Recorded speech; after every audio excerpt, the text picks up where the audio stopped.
Start the recording. Bob, are you recording?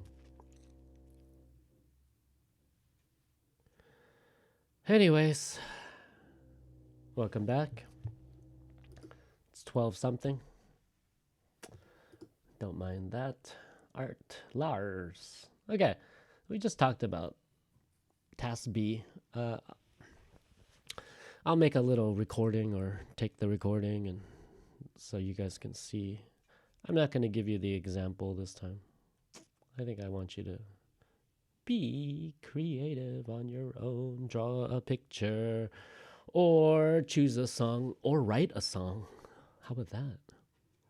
Any musicians out there? You can play a song that reminds you of this book. Play it on your guitar, on your piano, on your ukulele, on your flute, your, I don't know, your drums. Maybe not drums. So let's move on. We'll finish this, and then I'm going to give you guys one suggestion for the writing before I leave. But let's go back to the old Miro, if I can find anything. Make sure my OBS is recording. Yes, it is. Good job. Okay. And thank you guys for coming every time to class. I appreciate it. Even if there's nothing being said. Critical thinking. All right, let's look at this. We're going to look at reading 2, and then I'll send you guys the reading from Sick Mr. Bob, reading the letters of Vincent van Gogh. Okay, so this is a good segue, a connection to writing class. So in academic work, a primary source is material written or created by people during the historical period being studied. Okay, primary. Nobody else is writing about it. They are the ones writing. A secondary source interprets and analyzes primary sources. Okay, so usually research is primary source, right? Somebody is doing that research, looking up the numbers. And anytime we quote somebody else, like you're doing in your writing, it's, you're using a secondary source, right? You didn't do the research yourself. Somebody else did it. And maybe somebody else did it. They're just taking and taking, right? This is how we build on knowledge in the world. This is how we have something called the internet, like all this information that we've collected and we've put and we stored on the internet, in books, in media, in videos, in TV. All of those things are either primary source. If I recorded it myself, I'm showing you my life, or it's secondary source. Somebody is writing about me. Okay, so there's a difference between what an autobiography, auto meaning self, okay, bio meaning life, graphy meaning writing. So self, life writing, right? That somebody wrote their own thing. Sometimes we call this a memoir, a memoir, a memoir. But yeah, and then we have things called biographies where somebody else writes about the life of somebody else. So the Steve Jobs has a biography by Walt something. I can't just say something, guys. Steve Jobs. We talked about him chapter 1, week 1, week 2, week 3. Autobiography. Did he make an autobiography? No. Some people do before they die, right? Where's his biography? Steve Jobs. Who wrote the book? Who wrote? Dang it. I feel like his name was Walt something. Walter Isaacson. Thank you. Okay, so this is a biography. It's a secondary source. Somebody else wrote it about Steve Jobs. Steve Jobs does not write it himself. There might be some primary sources, something that, he said or wrote. That's a primary source, If you get a quote directly from somebody, It's considered a primary source. So let's check the possible primary sources. Compare your answers with a partner. Is a diary a primary source? We're looking at primary sources. Yes, of course. Are encyclopedias? No, that's like it's like an old, not dictionary. It's like an old Wikipedia, but in book format. Okay, pottery could be though, right? If somebody makes a pottery, draws something, tells a story on pottery, right? Songs can be primary sources if they were written by the artist. High school textbook? Probably not. That's like a secondary source, right? It's taking information about Steve Jobs, puts it in there. He's not writing it himself. Speeches, though. Steve Jobs had a speech. Did we? Sorry, something's in my mouth. Old Steve Jobs. Steve Jobbies. Stevie Jobs.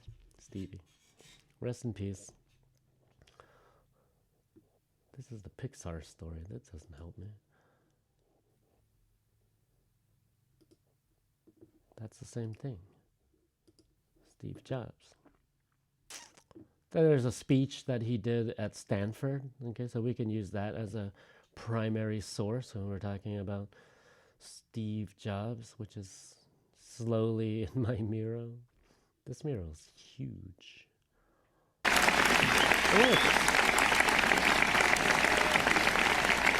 Right. It was beautiful, historical, artistically subtle in a way that science can't capture.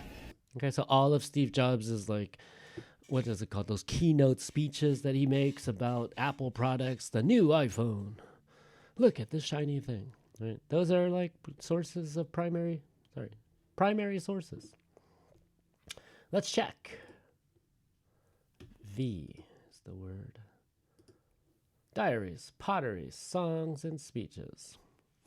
Okay, so when it's the person doing it or making it, and it historically keeps the record, writes it so somebody can seize it, makes a video so somebody can see it, or somebody else records them. The primary sources are that. So we're going to look at Vincent van Gogh's skimming a letter. When you have to read letters to read, it's helpful to look at their physical landscape. What does that mean? First, in order to get an idea about the name of the addressees, the people the letter was written to, the dates when the letters were written, and the places where they were written. The overview will allow you to begin the reading with more confidence. Okay. So skim the reading and answer these questions. Share your answers with a partner, with your teacher maybe. Who are the two people Van Gogh writes to? Okay. How does Van Gogh address the two people? What relationships exist between Van Gogh and his addressees, the person that he is addressing, talking to? When were these letters written? And where did Van Gogh write these letters? Okay. So we can see here. Let's just start drawing on our thing. It's here. He's writing to Theo. Who is Theo? His younger brother. Okay. We can keep going down. He's here in the Netherlands. He says, dear brother. So he's writing to Theo, his younger brother again. Okay. And the date is 1882. Right. We have more dates, more Theo. This is to Mr. Gauguin. He's writing from Arles. And remember, Arles is in where? Southern France. Okay, so it's warmer there. It's a Mediterranean climate. Southern France. South France. Let's just say South France. South France has a more of a Mediterranean, warmer, near the Mediterranean. Right? Cool. We got Arles. We got Dr. Dear Theo again. My dear. Yeah, so writes it like a brother would, like a family member, right? This other one with the Mr., my dear, still my dear. And then his last letter in Avoirs, when he's at the, where is he? He's at the mental hospital, the mental health hospital. Okay, so we have these information before we start reading. Okay, so we know who he's writing to. These are personal letters. I find them very interesting. I have a friend that's an artist who struggles as an artist, um, making little money, little security with job, things closing because of pandemic or energy crisis around the world, but still making and dreaming beautiful art. So I think we have to start to support artists. We have to give our money to artists. I think it's important. So one day when you have money, please support your local artists by buying or listening or selling or doing whatever you can to help them. Hold on.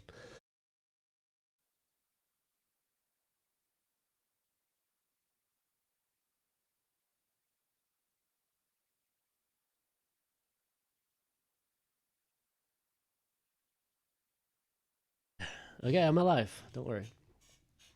So here's the video that I made. But once again, I think I'm just going to read it to you guys.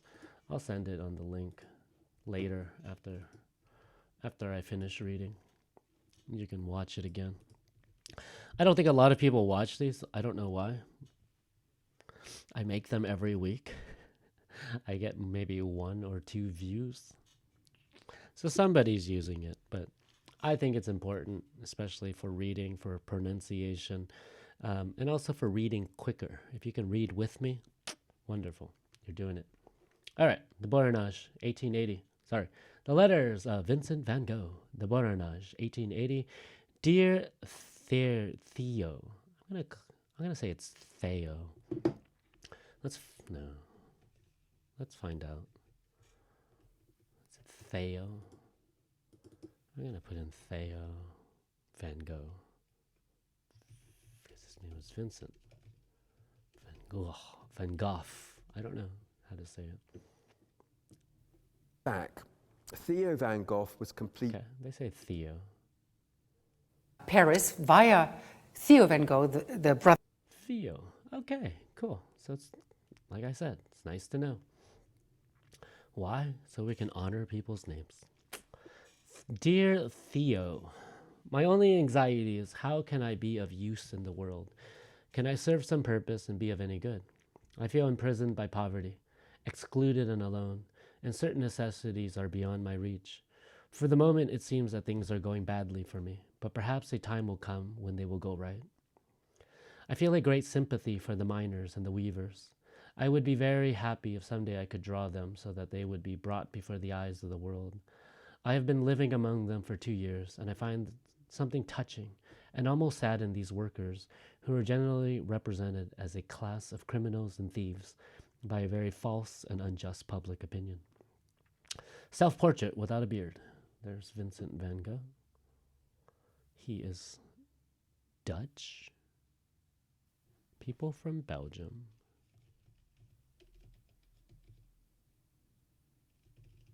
Are called. This always confuses me. Is he from Netherlands? He's Dutch. No. Where is Van Gogh from? I'm sorry that I don't know this right off the top of my head. Dutch, yeah. Belgium. Post. And the Dutch live in Netherlands. But I guess parts of Belgium? All right. Sorry, let's get back. The Netherlands, July 1882, so almost 2 years later. Dear brother, I want you to understand clearly my conception of art. I want to do drawings that touch people. I want to express not sentimental feelings, but serious sorrow. I want people to say of my work, he feels deeply, he feels tenderly, in spite of my roughness, perhaps even because of it. What I am now in most people's eyes. What am I now in most people's eyes? A nobody, an eccentric, and disagreeable man. Someone who has no position in society and never will. In short, the lowest of the low. Well then, even if this were true, then I would want my work to show the heart of such a nobody. And art demands persistent work and continuous observation. You must not mind if I write you again. It is only to tell you that painting is such a joy to me. What does the word eccentric mean? Somebody who is eccentric. Okay, we can see some similar words around this, right? Sorry, let's go with conception. Conception. I want you to understand clearly my conception of it, to conceive something, right? Difficult, weird word, but it has many meanings as well. I want to do drawings that touch people. So he's describing what this is, right? I want to do the touch. I want to express not sentimental feelings, but serious sorrow. Okay, so he's talking about how he makes art, right? Somebody who's an eccentric could be somebody who is disagreeable as well. Excuse me. I should press pause. And it has no position in society and never will. So an eccentric person, it's another word for a crazy person. But we're going to see time and time again, people who do great work are often the people we call disagreeable. Okay?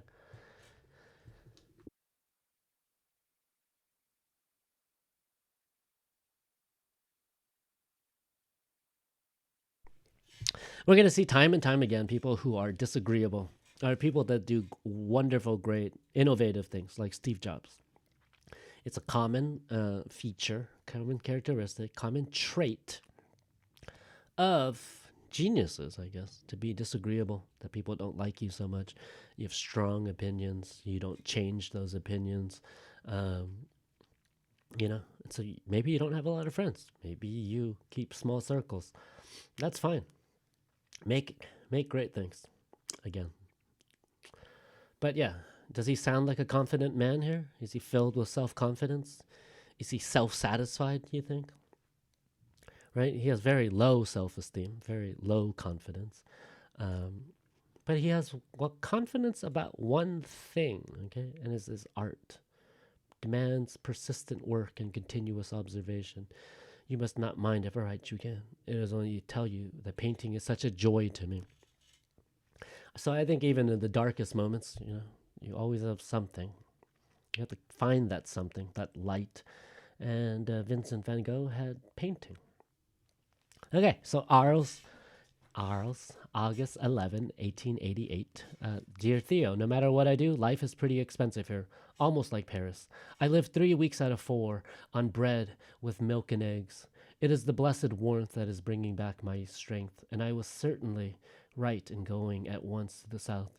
You must be able to live on a piece of bread while you work all day, and have enough strength to smoke and drink your glass in the evening, and feel the stars and the infinite sky high and clear above you. Then life is almost enchanted after all. Oh, and those who don't believe in the sun down here are fools. I believe in the sun. But yeah, he goes south.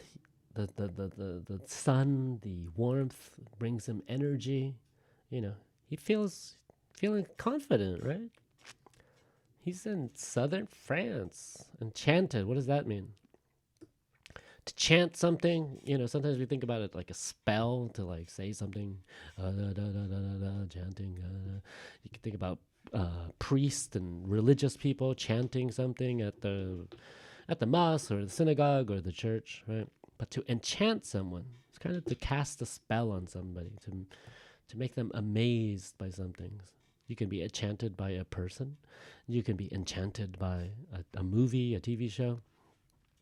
But it's a feeling that you get, right? And that feeling he's talking about is like talking about the stars and the sky, right? If you look at, just the starry sky and you're enchanted by it, then there's like a spell that's cast on you, like a good spell, where you're like... Arles, September 29, 1888, my dear Gawin. Once again, my brother and I are trying to make it possible for you to join me here. I must tell you that even when I am working, I keep thinking all the time about that plan to start a studio, which would have you and me as permanent residents. A residence is someone who lives somewhere or works somewhere. The two of us would turn it into a refuge and a place of shelter for comrades at moments when they are struggling with their art. After you left Paris, my brother and I stayed together for a while. It was a time that will remain forever unforgettable to me. We often talked about the problems that are so very close to our hearts, measures to protect the artist's ability to make a living, to guarantee access to the tools of art, paints, canvases, and to keep for the artist a share in the price their paintings may find. share in the price their paintings may bring a long time after they sell them for the first time. So you sell something and it's cheap. He was thinking about ways that you can still get paid afterwards, right? If you resell somebody's art, should you repay the artist? I think so, in some way. When you come, we can go over all these discussions. So this feels a little more business-like, right? He's talking about his time, his ideas. He's trying to found this organization, this support group for artists, right? To help them guarantee making a living, things like that. I'm going to blow my nose. Excuse me.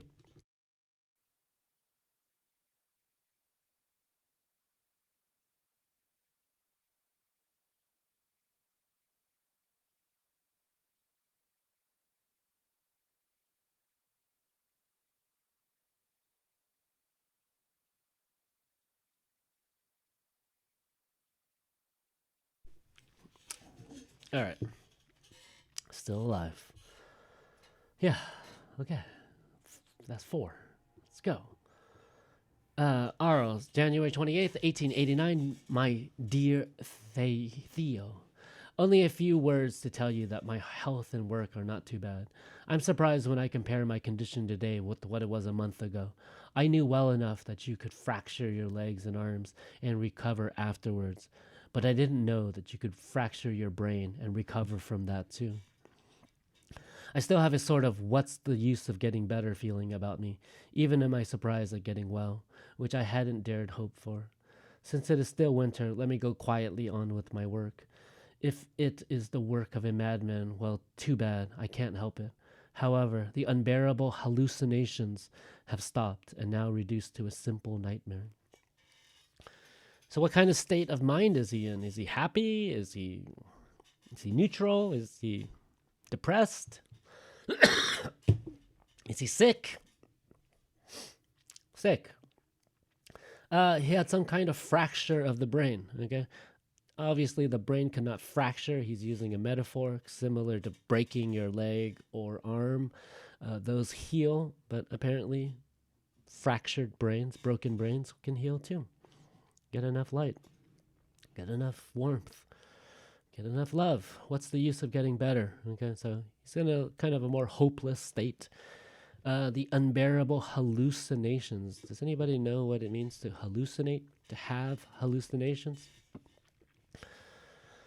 It's kind of like when you see things that aren't there, right? Or you have these images in your head. Something is, maybe even just like seeing a ghost might be a hallucination. That stopped. Now it's become a simple nightmare. Do you think anything is a simple nightmare? I had a simple nightmare last night. My life is a simple nightmare. No, it's it's the kind of make something that's terrible less scary for other people, right? Just a normal cold, and I'm like, bah. Right? I'm getting better. Don't worry. All right, we're almost at the end. My dear Theo, at the end of the month, I would like to go to the hospital at Saint Remy. Let's just say I cannot live alone in a studio anymore. I would be afraid of losing the power to work, which is coming back to me now. Temporarily, I wish to remain shut up as much for my own peace of mind as for others. This shut up doesn't mean to be quiet. It means to be locked up. To shut up in my room. I shut myself in my room. I shut the door. So he's at a hospital, a mental hospital at this point. And he does this for himself and for others, right? So he doesn't hurt or harm anybody. So you can see this is starting to get to the end, right? He's in Arles. Couple months later, actually no, almost a year later, over a year later, Van Gogh's last letter. My dear brother, thanks for your kind letter and for the 50 franc bill it contained. There are many things I would like to write to you about, but I feel writing is useless. The truth is, we only make our pictures speak. I have always told you, and I repeat it once again, I will always consider you to be more than just an art dealer. Through me, you have a role in the actual production of paintings, which will retain their calm even in the catastrophe. For my work, I have risked my life and my reason. That's all right. What can we do? Just live our purpose, guys. It's a catastrophe. Anybody know what this means? So even in the catastrophe, right? So this is kind of like this opposite meaning. Because something's calm, that's nice, right? Something's a catastrophe, you know, think about what's the opposite of a calm day. Everything's going right. And then something where everything goes wrong. We could call it a disaster, right? Not a natural one, but just a life disaster. A catastrophe is like a really strong word for something. You can use it for, anything where people lose their lives as well. Like the catastrophe that happened in February in Turkey. A plane crash could be a catastrophe. And then just doing really poorly on something, like a test, could be a catastrophe if everything went wrong.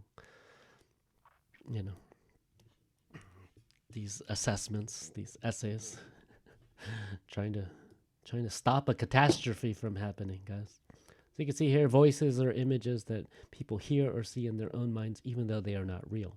So when you hallucinate, you see things that are not there.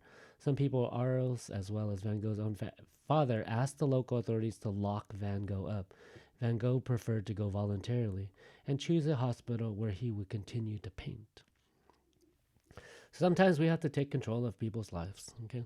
Sometimes people need help, and we need to reach out. And sometimes those things are caused by substance, drugs, alcohol. Sometimes they're caused by depression, other mental health illnesses. If you know anybody who's bipolar, having not enough sleep, being too stimulated can lead to certain, manic behaviors. So yeah, always pay attention. Always check in with your friends, Just ask how they're doing. Try the best thing you can do for somebody who's suffering from being alone, away from people, isolated. What does he say?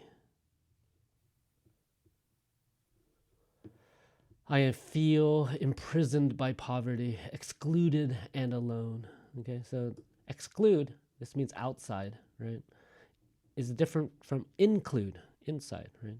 Include somebody, exclude somebody. It means that he doesn't feel welcome, right? You can make people feel included. You can have the sense of inclusion when you are students and friends. And then you can have this other opposite thing, exclude, excluded, exclusion, and feel alone. Okay. Probably think this is humanity's, modern society's probably biggest poison at the moment, the feeling of aloneness, even when we're surrounded by people. Talking about mental health today. Okay. There's one thing I want to talk about. Okay. It's this idea called ikigai. And I think Van Gogh talks about this quite well. Let's find a picture first. Let's throw it in here. Let's find a simple one. Ikigai is the new we should all be following. Let's find a reason for being.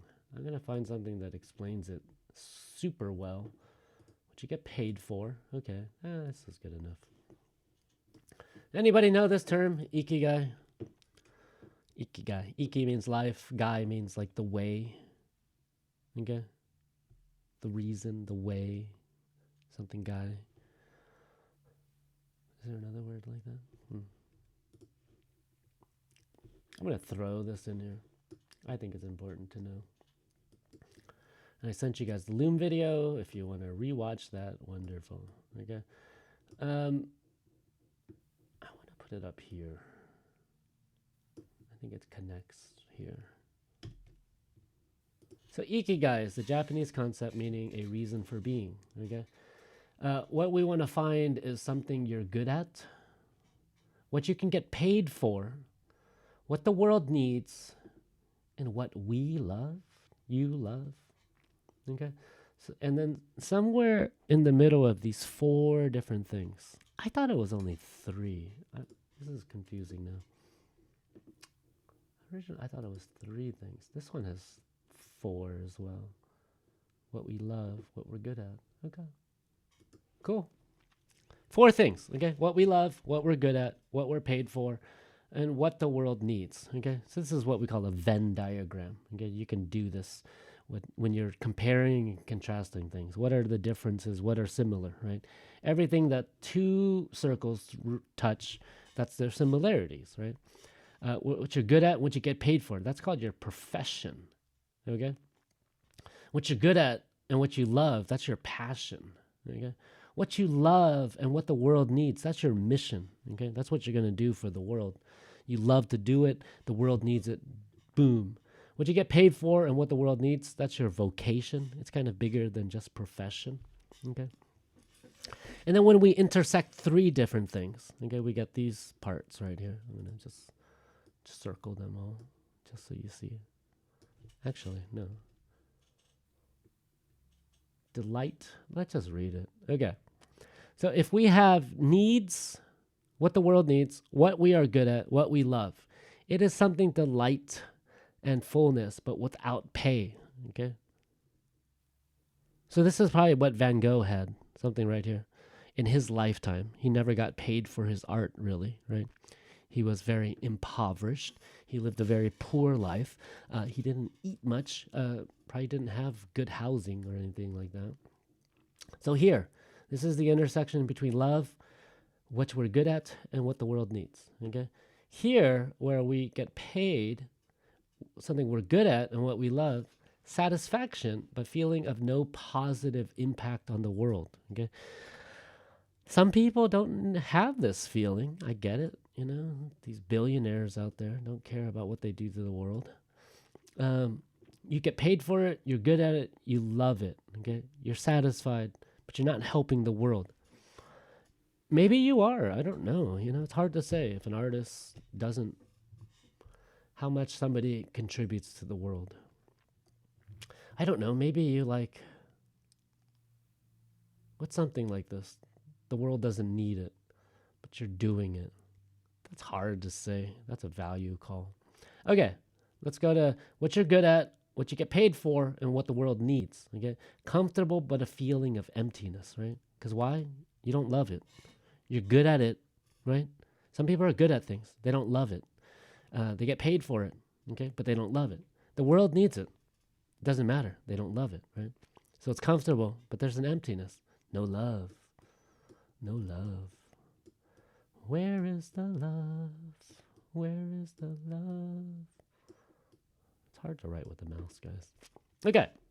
And then these 3 things.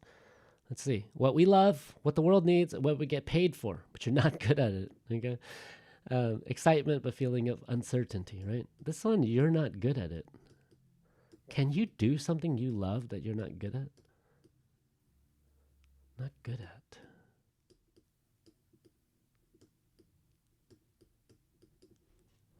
What is this one? No money. Money, money, money. No money. This one is no needs. No need. So yeah, I would say Vincent van Gogh falls here. Vincent van Gogh. Van Gogh. Whoops. I always want to say Van Vogue. Van Gogh. Sorry. Rest in peace. Van Gogh. Okay. And then Ikigai is that thing that you can find. Maybe you'll never find it. Maybe you'll be happy with just 3 things. I think this one's okay to be. This one's okay to be. I don't know. I guess if you get paid, they're all okay to be. Just find something, guys. But I find Bob here. I think I found something I love to do, something I'm good at, something I get paid for, and something the world needs. Students, education. Okay. This is my vocation. Vocation is kind of like bigger than just a job, right? It's your calling almost. Your profession, my job, my passion is teaching English, not just English, no, just teaching. And my mission, right? I want to help people through education. And yeah, this is my ikigai, teaching. What do you think? Have you found your ikigai?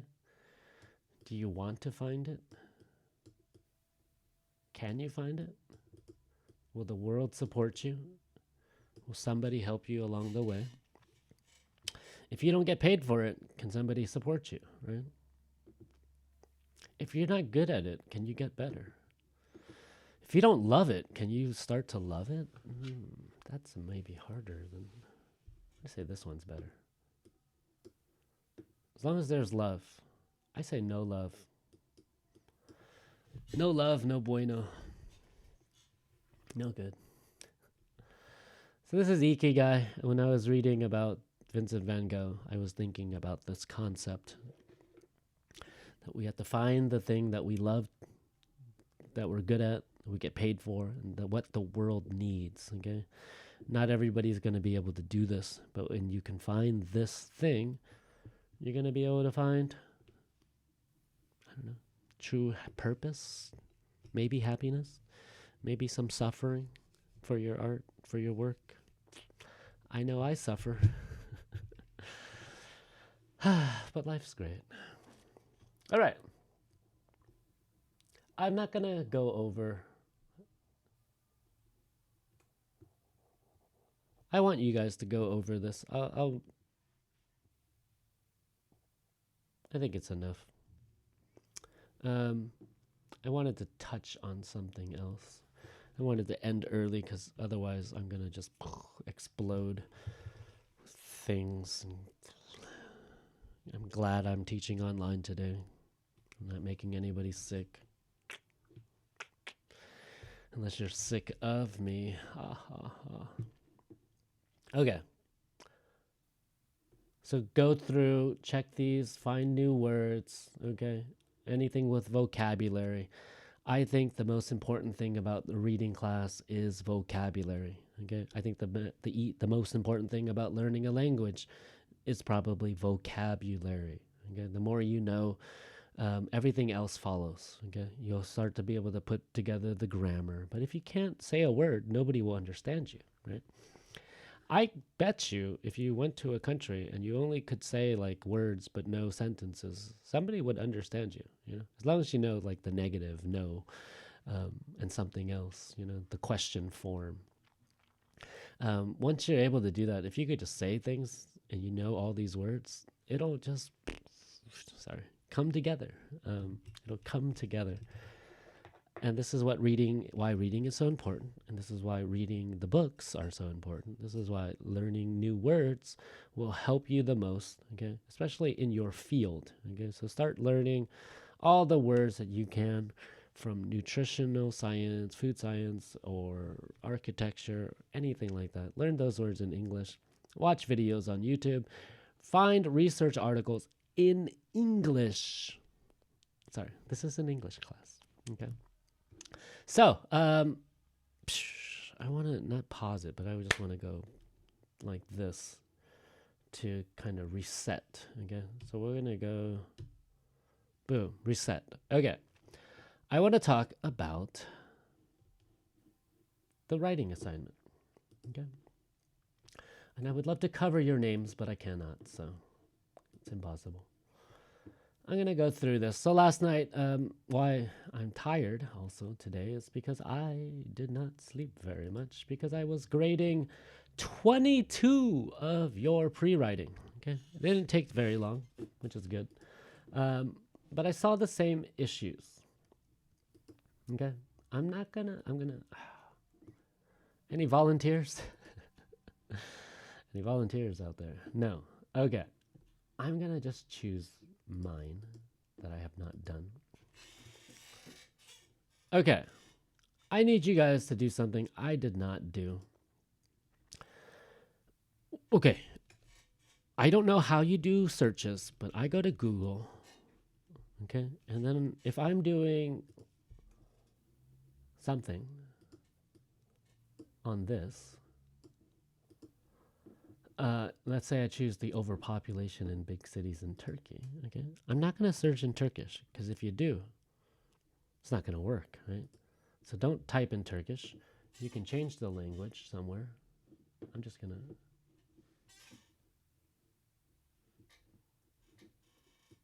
Where do you change the language? Dang it. Oh, no.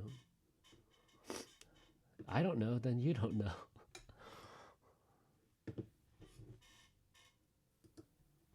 Dang it, Bob.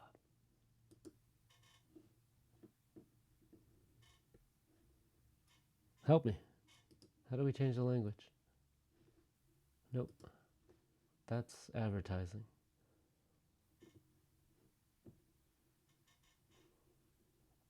Anyways, let's just type something in English. Okay, so the causes of overpopulation. And let's say in Turkey. You don't have to, right? Not looking at pictures. Okay. I think if you go all the way down, you should be able to change the language. Still can't. Help. Help. No. No. You can do search local. No. Help me. Oh, there it is. Okay. The wheel, of course. Change your language. Change it to English. Why not? Accept. Press OK. Don't cancel. Okay. Just Google search, okay? Maybe you guys don't know. Don't search on anything that's an ad, okay? Somebody's paying you to look at this. So I don't consider that good research. We're looking for something I call a credible source, okay? What is credible? Okay, something able to be believed, it's convincing. It also comes from like a very big newspaper, something that people trust, that this paper is a journal, it's like scientists writing this, it's journalists that you can trust, okay? It doesn't come from like a government website. It doesn't come from a promotional video, it doesn't come from a business that's trying to sell you something. So, talking about traveling, the effects of traveling, I think when you find something and it's from a travel agent, of course they're going to say positive things. Okay. Can you believe them all the time? I'm going to say no. Okay. So yeah, what you want to find, I'm going to say, don't look at like super, super difficult research papers. If you don't understand, try to use Google Translate. But see, this is like way too difficult, right? What you want to find, maybe something from the news, okay? And click a few things. Somebody click this Prezi. I know it's Google, okay, but this is not like a primary source. This is somebody making a presentation, okay? So really what's happening is, where does this information come from? They don't tell you, okay? And this is like, somebody just gathered this, they made a presentation. Somehow Google made it better. I don't like that. I think Google. Anything from like something.com. This is Anadolu Agency. I don't know if I trust them. Let's find out. Anything that's ad is an advertisement, so don't click on that. Anything from the United Nations is going to be great, right? Quora, no. This is like one of those places where people ask questions. Anything with ResearchGate, no. I'm not talking about refugees. CSB.gov. And yeah, can you trust actually anything that comes from the government? Sometimes. Sometimes not. Water scarcity, halting, falling birth rates, situation of young people. Okay, so, I think this one might be good. Talks about it. Look at the dates. Okay, is it relevant? Was it made 10 years ago, 20 years ago? Is that good? No. Okay. Maybe this one. Okay.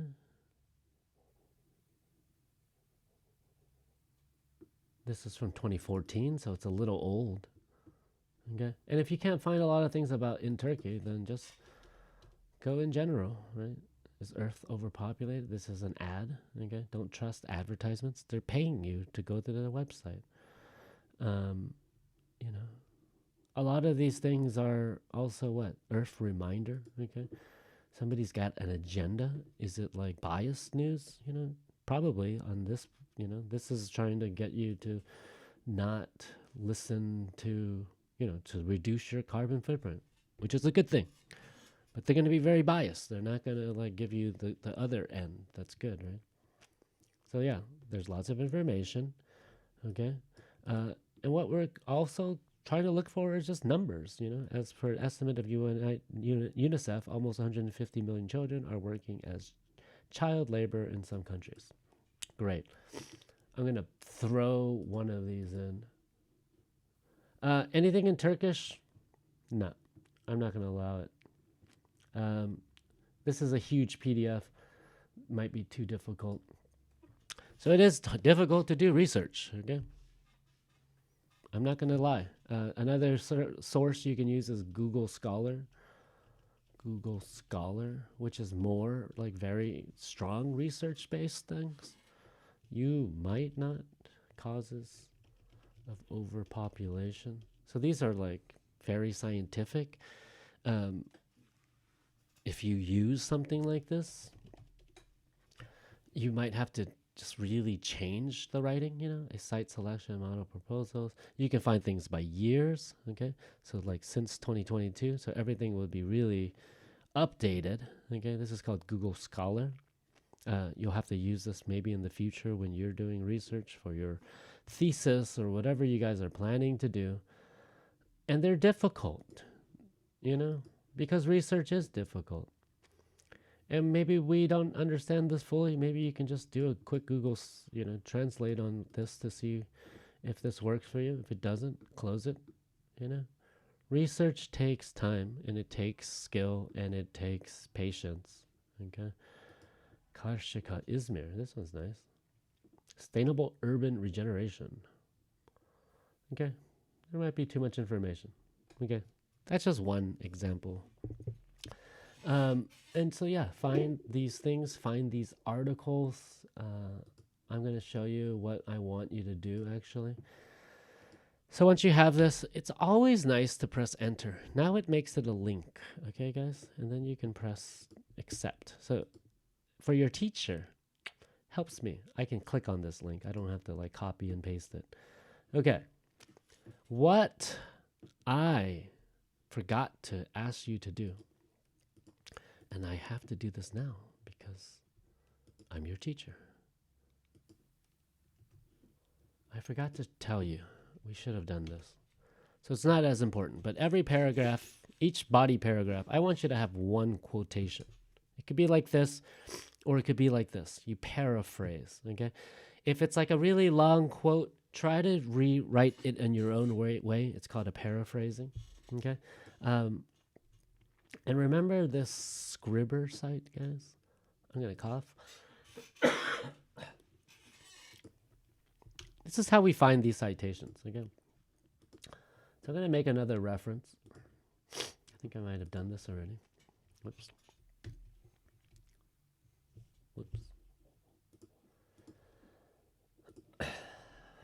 We go to this thing. We go to the references. We press cite. Remember? We talked about this like 3 or 4 weeks ago. And then it gives us this like thing that we can use, right? If you look at this article, you only just see Istanbul. You don't see a writer. This is like somebody in the newsroom wrote it. They don't have an author's name. It's fine. But sometimes we do get an author, like we got last time. Where do I don't have it in here. Let me see if I can find it. Okay, this is called the reference, okay? And what we want to do is use this. It's called the in-text citation, okay? So if you paraphrase something, when you are writing, okay, and if you want to include this here, you can do that, right? But if you're writing, and you use information, this is when I need you to kind of put this. I am going to change my reference because I think this is stupid long to just Hurriyat Daily News. Okay. I think it's just stupid how long it is. And if you do that and you have your link, in this pre-writing, I know where it comes from. It's fine. I'm just going to put this and make it good looking. Okay, so this is where it comes from, the Daily News. We don't have to italicize it. It's not the name. 2022. So whenever I use information, when I get that quotation, right, I'm going to do this better for you guys. Let's say I use this, okay? It's kind of long. These are all quotes. Let's say I use this quote, okay? And I go down and I want to write this as an effect. Is that right? Experts, oops, sorry. Let's accept it. Express their concern as the number of people per square kilometers in province where reside have reached 3,900. Okay, so that's called the density. How many people live in a place? That doesn't give us a lot of information, though, right? The population increased by 3,000 compared to the previous year, reaching 15.8 million people. Experts express their concern as the number of people per square kilometer in the province, where 18.7% of the country's population has reached 3,049. So 3,409 people live in a square kilometer. That's a lot. How do we know? It doesn't tell us. You might have to do extra research. Tell me what is normal. What is like where you live. Okay? When we use it directly, we have to use the quotation marks, okay? Right? Oops. And when we use it, we have to use that thing that I just did right here.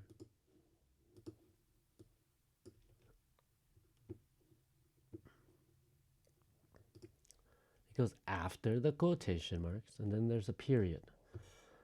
That's one way to do it. I'm going to accept this change so it looks right. Experts express their concern as the number has reached. So this is an effect, right? Something happened. The population has been increasing. It's reached 3,049 per square meter. Okay, it's not very good. So what I'm going to do instead of this, I want to rewrite this. Okay, I'm not. Who cares about experts? Let's say per square kilometer, right?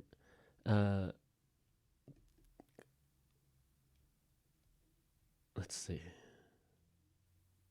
Let's just say the place where, and this is called a paraphrase. Okay, this is my quotation. Right, this is the paraphrase. The place where 18.71% of the population of, let's say, the Turkish population resides is another word for lives, has reached 3,049,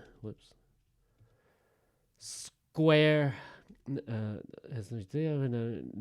people per square kilometer. Okay. So this is me just rewriting it. It makes it simpler to read. Okay. And even though I wrote it myself, I got this information from this website, right? So I still now have to put that thing, the Hurriyat Daily News 2022, and then period. Okay? So whatever you do, you got to do it like that. Okay? This is called paraphrasing. Paraphrase.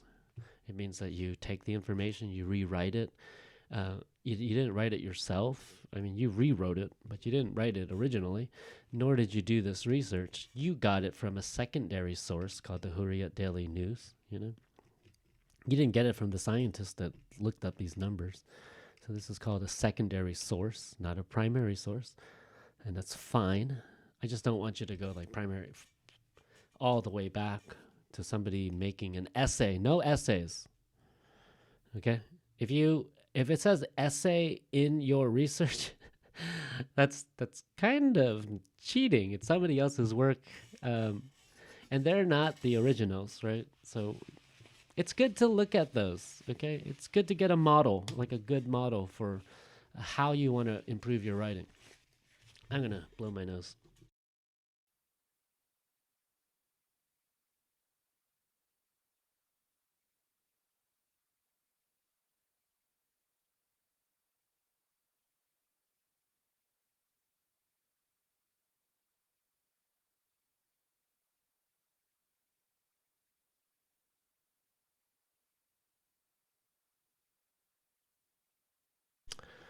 All right, no boxing today. Okay. All right. So here's the example. Okay, guys. Let me zoom it in so we can see it a little better. Experts express their concern. So I got this from this article, right? Which I linked up there. You can practice here. I would love for you guys to do that. I should have designed this better, but I didn't. A place, so you can see how you can change things. I don't need to say these experts, right? And somewhere you're going to have to explain what is like a normal population density. This is what we call population density. I'm just going to put a note there. Whoops. Let's do this whole thing. So if I'm helping you, then good. Okay, population density. And what is this thing? I forget what I have. I think I can record things for you now.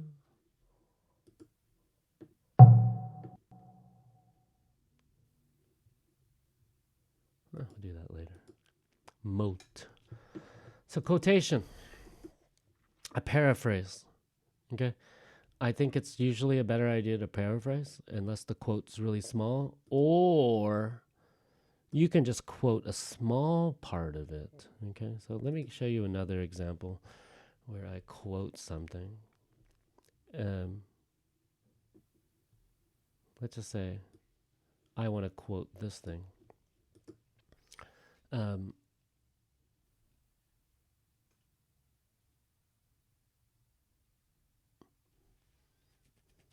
What would I say? I don't know. Experts say that 18% of the population resides. No, see, that doesn't work. I don't think there's one that I can use for this. Say that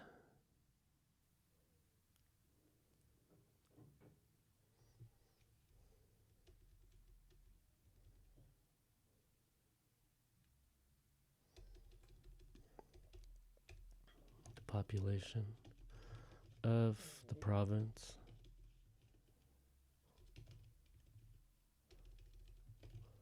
is tricky. I get it. So you're trying to make a complete sentence. Everything needs to fit. This is hard writing. Has the population of the province where? So you had where 18.7 population has reached 3,499. Right. We can put these quotations in the middle of something as well. I believe you can leave the thing to the end. No, I think you have to put it in the middle. Then you put this thing. I know you guys are like this. What is this craziness? It's the first time you're seeing it. It's the first time you're doing it. It's okay. Then you get used to it. Then you become a researcher, and then you're able to read things and figure out where information comes from. Then you start to ask yourself when you read something, where did this information come from? Okay, then you start to have critical thinking skills, and then you start to question your world, and then you start to not listen to everything that is said on the news. You start to find information. It's not some confidential document that's a secret document hidden by the government. Okay, I'm tired of this world. A population where has reached 349 people gives experts concern about natural disasters, let's say. Okay. And then maybe that leads into your next sentence. Okay. This is an example of a kind of a, what do we call this? An in sentence quotation? I forget. Intersential quotation. Okay. So that's what you're going to have to do. And if you don't do that right on the first paragraph, don't worry. I'll fix it for you. But what I want you to look at is the Scribber website. What I want you to be able to do is plug in your thing into this thing called references. Okay. And when you click on that, you can add your website that you have. I'm going to do that again just to show you. Right, and it's going to give us this information. And you don't have to, we're not going to do this reference page, okay? Maybe I'll just make one for you guys to show you later. We'll do more with the second task, our argumentative essay.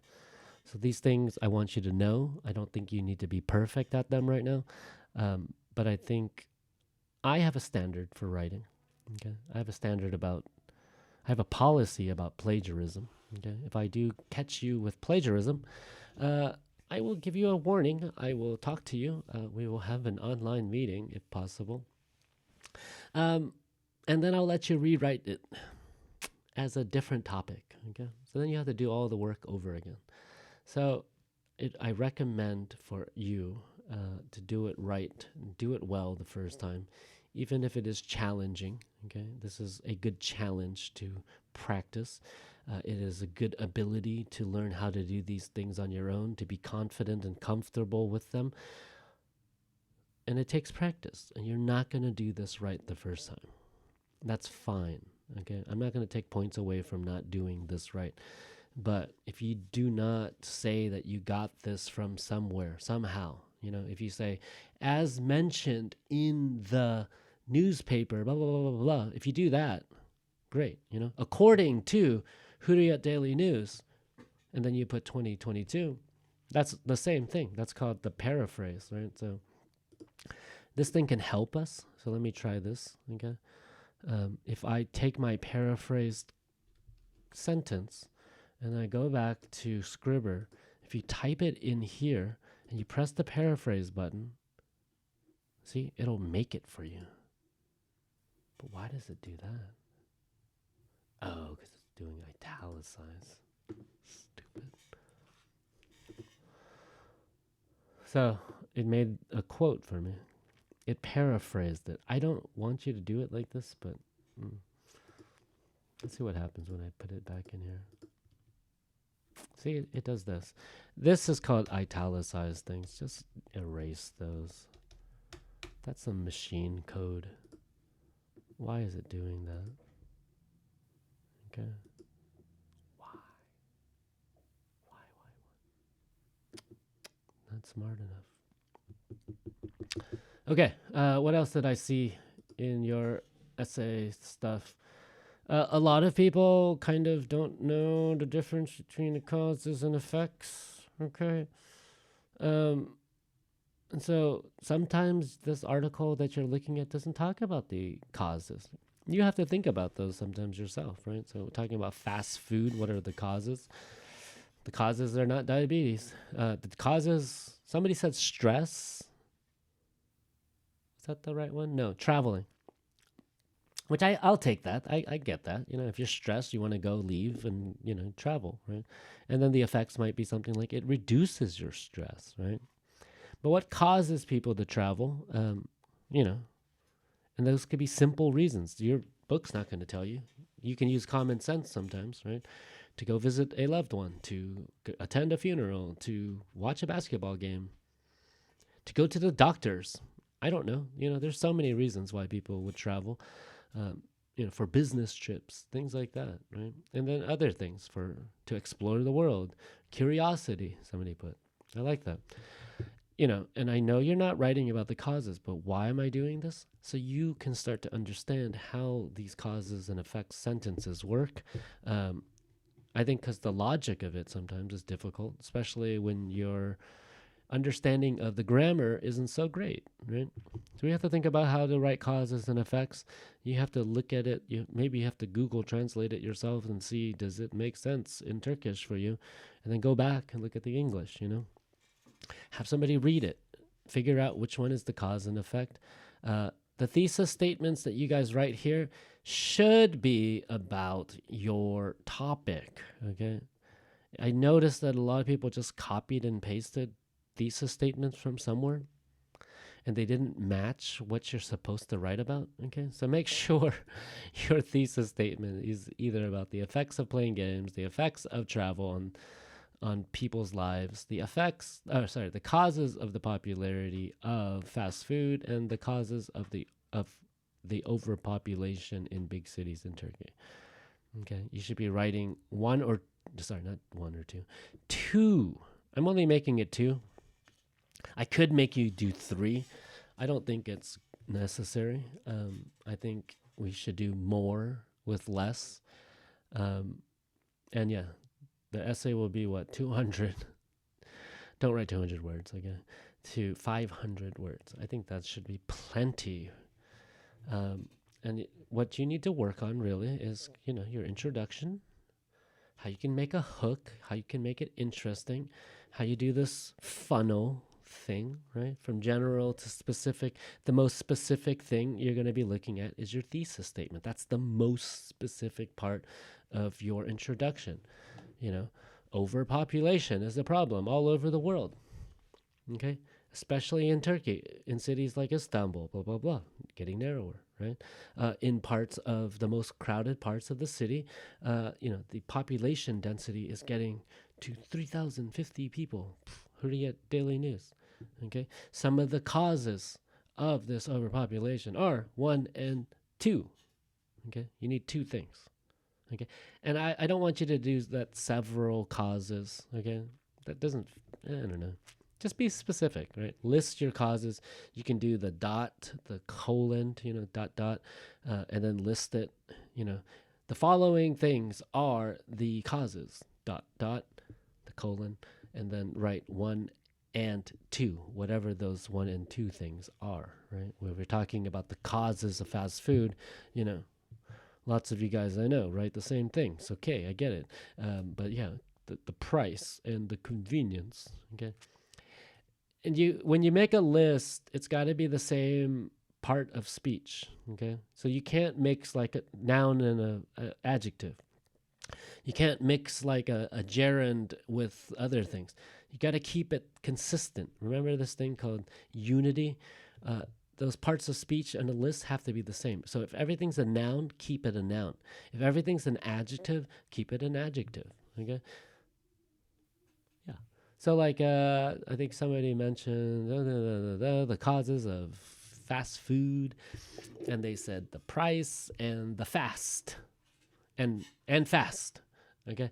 So fast is an adjective, okay? So what's the noun form or another word that you can think of? So I would say speed. I would even just say convenience, right? That's like a better word to talk about how something is fast and easy, right? Why is it fast? Well, because you can sit in your car sometimes, like in America. Why is it easy? Why is it convenient? Because it's everywhere. You can drive anywhere. You can find fast food, It's convenient because it's quick, too. You can just do it quickly. So I think a better word than fast or speed is better is convenience, okay? And that kind of sums it all together. But price, somebody mentioned, and somebody mentioned that fast food in Turkey is not cheap. I would say something like McDonald's is not, but there's other places that I consider fast food, like any doner or like cheap, dürüm places that make wraps. Toast is that's probably the thing everybody eats here. That's not really good for you, but cheap and convenient, right? So don't think about McDonald's or anything in your context. Think about other things. And I think that's it. Okay. So yeah, work on this. Okay. I should have made you make this and then add one of these things. What is the paraphrase? What is the reference? Use Scribber. Okay. So Scribber's right there in this chat. Try it out. Take your link, add it into Scribber, into the citation generator right here. Press this reference thing. Type in or paste in your website's name. And then go ahead, press cite. Okay. And then you can see all the ones that you've done in the past. Great. I think that's it. I think I'm feeling better. I gotta take a nap. I gotta post these videos for you. I gotta make the task B assignment. What do you need to be doing? You need to read. You need to watch stuff. You just need to read. Read some articles. Read some. If you look at essays that somebody wrote about it, well, look at it. Okay, don't copy it. Use it for ideas. If you've never written an essay, cause and effect essay, well, of course.